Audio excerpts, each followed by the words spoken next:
এবারের বিশ্বকাপে বাংলাদেশের অভিজ্ঞ ক্রিকেটার দুইজন সাকিব আল হাসান এবং মাহমুদুল্লাহ রিয়াদ, অথচ দুজনই হয়েছেন সুপার ফ্লপ।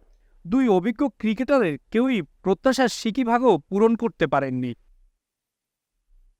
বিশ্বকাপ মিশন শেষে দেশে ফিরেছে বাংলাদেশ দল। শুক্রবার সকাল ৯টায় হজরত শাহজালাল আন্তর্জাতিক বিমানবন্দরে পা রাখেন ক্রিকেটাররা। অ্যান্টিকা যুক্তরাষ্ট্রের মায়ামি ও দুবাই হয়ে ঢাকায় এসেছেন তারা।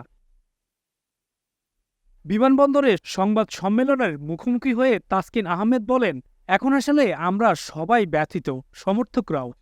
বিশেষ করে কয়েকটা ম্যাচ আমাদের জেতার কথা ছিল, পারিনি। শেষ ম্যাচটা আমাদের ১২ ওভার ১ বলে সবারই পরিকল্পনা ছিল জেতার।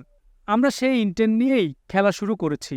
একটা পর্যায়ে যখন দেখলাম যে হবে না ১২ ওভারে, তখন স্বাভাবিকভাবেই জেতার চেষ্টা করা হয়। তারপর আমরা ওটাও চেষ্টা করে পারিনি।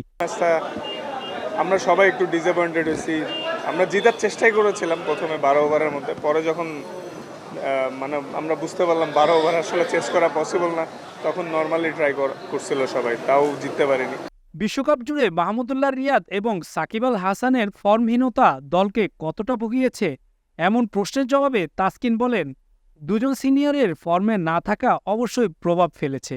এই দুজন সিনিয়র খেলোয়াড়ের অফ ফর্ম আমাদের দলে, তারা ফর্মে না থাকে অবশ্যই আমাদের ইফেক্ট করেছে। কিন্তু মাঠের বাইরে প্রভাব পড়েনি। ৪৭ দিন সবাই একসঙ্গে ছিলাম। অফ দ্য ফিল্ডে সব ভালো ছিল।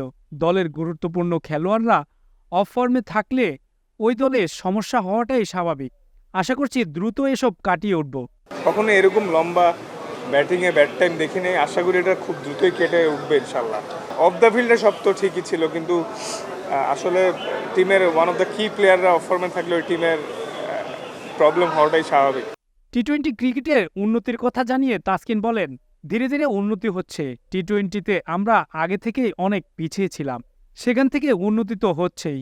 শুধু মাইনাস পয়েন্ট দেখলে তো হবে না, এমনিতেই মাইনাসেই আছি। প্লাসে আসার সর্বোচ্চ চেষ্টা করছি, করেই যাব। আপনারা হতাশ হচ্ছেন স্বাভাবিক, আবার আমরা আপনাদের ভালো জয় উপহার দেব। বিশ্বাস রাখেন আমাদের উপর। এবার ওয়ার্ল্ড কাপ, টি-20 ওয়ার্ল্ড কাপে আমরা 3টা জয় পাইছি, তো মানে পজিটিভ আছে, বাট নেগেটিভের সংখ্যাটা একটু বেশি।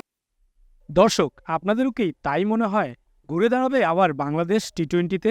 আপনার মতামত জানান কমেন্টে।